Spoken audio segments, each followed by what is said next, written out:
One of the longtime criticisms that I get for the material that I cover and what I discuss is that it's conspiratorial. And while that might be the case in terms of certain elements, we know that the term conspiracy theory was actually weaponized by the CIA to go after and sort of undercut anybody who would question the JFK event. In reality, though, conspiracy is on the books as a crime. If you commit conspiracy, you are liable to go to jail. And so clearly this is something that exists, and to denigrate people that talk about these topics is really just to kind of encapsulate and entrap people in naivety and in childishness. The real world has people who are always engaging in criminal activities. Foreign powers engage in what's called espionage.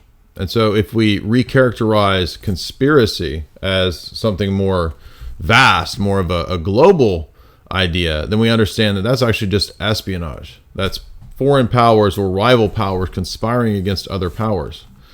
And the irony is that this is everywhere in history. Everybody who studies history hears stories of courtly intrigues, hears stories of assassinations. But for some reason, we're supposed to believe that this doesn't occur, and if you talk about it, you're a bad person in some way, or you have some sort of mental flaw or some desire to feel important, or you think that you have power that you don't actually have or possess. But in reality, if we blind ourselves to the reality, to how things really work, or we shut our ears to these elements, then all we're doing is making ourselves less capable of combating and dealing with the way the world works. For example, in the last 3 years, if you didn't make the right choices, then you probably paid a heavy price for that. So what I want to do is walk through a public academic text right now that deals with the history of a very famous global organization, the Vatican. And I want to talk about its connections to Gladio. And I've been covering this book recently by Paul Williams. It is The Unholy Alliance Between the Vatican, the CIA, and the Mafia. Now, this isn't a conspiracy text, although it does deal with people who conspire on a global level. And it deals with a lot of creepy perv clerics that exist in reality. I think you might have heard of this in the last few years, maybe in the last few decades. It also deals with other texts that are highly academic in nature that cover how this blackmail and how this kind of stuff goes on at the global scale and at the religious and clerical level, or what we might call religious engineering. H.G. Wells wrote a book many years ago called God, the Invisible King. And in that book, decades before the 1960s counterculture, H.G. Wells describes the kind of new world religion that might be created that the elite could use to steer all of the other world religions into this grand synthesis. Now, in the last year, we've seen the opening of the Abu Dhabi Islamic, Jewish, and Christian Faith Center, the Abrahamic Faith Center, which is really just another tool of big geopolitical powers and the powers behind the Great Reset to steer the world religions into this new potential supra-religion. And I've been talking about this for a long time. We had so many people in the Catholic sphere, especially the online Catholic sphere, who just went nuts and just despised and have hated everything that we've talked about. And yet every day in the news, we're actually vindicated in terms of the analysis that I give. So I want to give an overview here, because we've been going through so many of these texts, right? Mainline neocon texts that admit the long-time alliance between the CIA and the Vatican, like John Kohler's book, and he's a defender of it. And then we have critical texts like Paul Williams' Gladio text criticizing this alliance. And Williams is himself a Catholic professor. Then we have the PhD thesis by Daniel Ganser, NATO's Secret Armies. And we have the text by, as I said, David Wemhoff, John Courtney Murray, Time Life Magazine, The American Proposition, the CIA's doctrinal warfare program. This is just one insight, one window into how the power structure in the West utilizes institutions for geopolitical conspiratorial ends. And I'm going to walk through the chronology, the beginning of the Williams book, because it's a great summation of what's in this text that really vindicates everything you've heard me talk about for so many years. And over and over and over, what I've talked about has been vindicated. We were right when we talked about fake flag events for the last 15 years. We were right when we talked about the rise of cannibalism, how that would come 7 years ago. We were right when we talked about the tracking and tracing that would come 10, 15 years ago. My videos, my blogs, my podcasts, my books that I wrote, I talked about the Jeff Stein McEffery style stuff and how that exists in the Hollywood sphere years and years ago, before any of that came out. And so not only have we constantly been vindicated, and I would say, I've made mistakes. Sure, there's a this or that event I've misinterpreted. I've got probably a 90 to 95% accurate track record in analyzing and calling a lot of these things. You would think that would get vindication. You would think that would get people listening, and it does on a large scale. But a lot of people don't like this. They want to find some reason to make me a bad person, or to say that what we talk about is crazy or whatever, when again all we do is work from public academic texts. So in 1942, Pius XII creates the Vatican Bank and aligns himself with Lucky Luciano, who was recruited by the Office of Naval Intelligence. This is Operation Underworld. This is all very public information as well. 1943, we have Operation Husky, which was the creation of the heroin trade as a black market funding for these black market operations.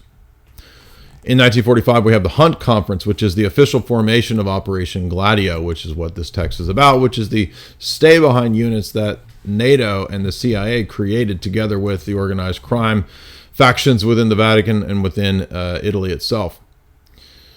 1945, James Jesus Angleton and Borghese established the Italian stay-behind units and begin to train them for TERROR operations. In 1946, Lucky Luciano hosts another conference together with organized crime figures. And then in 1947, the CIA is established out of the OSS. In 1947, heroin becomes the chief export to black neighborhoods via the OSS and CIA plans. And in 1948, the Vatican receives, for complicit negotiations and operations and all of this, $65 million in black funds into the Vatican Bank. 1950, the CIA develops its drug trade with the KMT. 1953, we have Operation Mockingbird, which allows the CIA to control the media and the narratives. In 1955, the establishment of a Catholic arm of Gladio, which included priests fighting, which, by the way, is against canon law and against the ancient canons, but that doesn't seem to matter. 1956, Licio Gelli, the head of the P2, the infamous Italian Masonic fascist lodges, sets up his networks to train people within these secret societies. In 1957, we have the Hotel de Palms gathering, and we have Michel Sindona becoming the mob financier at the Appalachian, and then we have the Appalachian Conference. 1957, the creation of fronts and shell banks to launder a lot of these funds into the Vatican Bank. And then we have in 1959 the P2 lodges that pop up even on NATO bases. In 1960, Gladio mounts its first coup in Turkey. In 1962, Paul Hellawell forms the Castle Bank and Trust, which is another CIA shell bank. In 1962, we have the official strategy of tension operation, which goes live and begins to engage in fake flag events across Italy and Europe. Out of concern for the Vatican operating outside of these strictures, the Vatican is bugged by the CIA in 1963. Paul VI, the infamous Pope of Vatican II, gives the papal knighthood to Masonic agent P2 operative Licio Gelli, who was an atheist. No different really than John Paul II giving a knighthood to the most infamous perv of the last century and sicko murderer, Jimmy Savile. In 1964, Michel Sindona, the organized crime figure and financier, is inducted into the Masonic P2 lodges. In 1968, Ted Theodore Shackley of the CIA meets with Santo Trafficante in Saigon, and this leads to another network of drug funding for these operations. In 1969, Michel Sindona is anointed the official papal banker. In 1969, Operation Condor takes off. And that is operations in Latin and South America, if I recall. And, of course, Francis Bergoglio was involved in those operations. That's why his mentor is one of the key geopolitical architects and ideologues involved in the World Economic Forum, also a friend of Klaus Schwab's. Now remember, other YouTubers and people online and clerics tell you there's no such thing as think tanks and NGOs that have any influence in the religious sphere. There's no such thing as religious engineering. In 1971, the CIA funds Opus Dei, which becomes a black market, black operation funding for the Vatican, and its Gladio operations. In 1972, the BCCI, in terms of the Iran-Contra affair, is set up. In 1979, David Rockefeller 73, David Rockefeller creates the Trilateral Commission. 1976, Henry Kissinger creates the secret black ops operation known under the title of the Safari Club. In 1977, the CIA funds the Hekamatyar and Holy Warriors in the Afghan poppy fields, and that is another drug market once again. In 1978, there is the assassination of John Paul I. In 1980, there's the coup in Turkey again. And in 1980, Licio Gelli and George H.W. Bush planned together an October surprise. The CIA then partners with the Honduran drug lords. We get the School of Americas and all of that going on in Latin and South America, again connecting to Iran-Contra. In 1980, the P2 ends up exposed publicly as behind the collapse of the Italian economy. They stole the pension funds and gambled. It was very similar to the FTX operation in more recent times. 1980, we have the exposure by Gary Webb of the importation of cocaine, Mena, Arkansas. We have the collapse in 1982 of the Banco d'Ambrosio and Roberto Calvi being assassinated as a result of this. That's the collapse of the Italian economy, that they were stealing everybody's pension funds and gambling with them via the Vatican Bank, which owned, I think, 20% of that. In 1986, after Michel Sindona is arrested, he is poisoned in prison to, again, make sure that he doesn't talk. Then in 1987, the arrest is issued for Archbishop Marcinkus, who was in charge of the Vatican Bank and all of this crime operation. 1996, William Colby, the infamous Phoenix Program operative, CIA head, who, by the way, was also involved in establishing the Gladio setup in Italy, and who met with Pius XII to initially make the alliance between the CIA and the Vatican. He meets an ignominious, mysterious demise. Most likely he was taken care of. In 1998, we have the Fetagulin importation of this CIA operative to Pennsylvania. And then we have in 2001 the U.S.-led invasion of Afghanistan. And then in April 2012, we have yet again more Vatican Bank scandals. And then we have the March 2013 ascension of Pope Francis, who is, of course, part and parcel to all of this, to the papal throne. So you see that just in this example of the Vatican, it's very clear to see that there's a long history of organized crime, of religious engineering and manipulation. And the big picture is, of course, what Wemhoff talks about in his book, about the history of the Vatican being co-opted for these geopolitical operations and powers on a mass scale. Now, that's just one example, but there's countless examples of this going on. And not only should I not be derided for this kind of stuff, you should actually share this and inform your friends, because I don't hate Roman Catholics. I don't hate people in that system. I think that the Vatican is a very corrupt thing, and I think that the people in that system are good people, and I don't like seeing good people trampled on and getting used and getting lied to.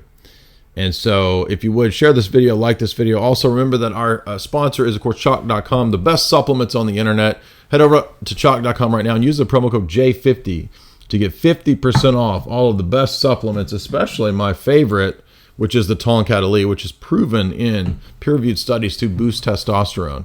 You know, the elites have been trying to soy toxify us for so long. And so I highly recommend, if you want to increase your toxic masculinity, do that via Chalk.com. Head on over there and use that promo code J50. You can also use the promo code J60Life for all recurring subscriptions, because I know that when you get Chalk.com, you're going to want that coming every month. And you don't have to put all the information in every time. You can just have it ready, arriving every single month without typing all that stuff in. if you would hit like and share, and tell me some more comments below about elements that I missed. I just wanted to do a summary today of the Williams Gladio text, but let me know what you think I missed.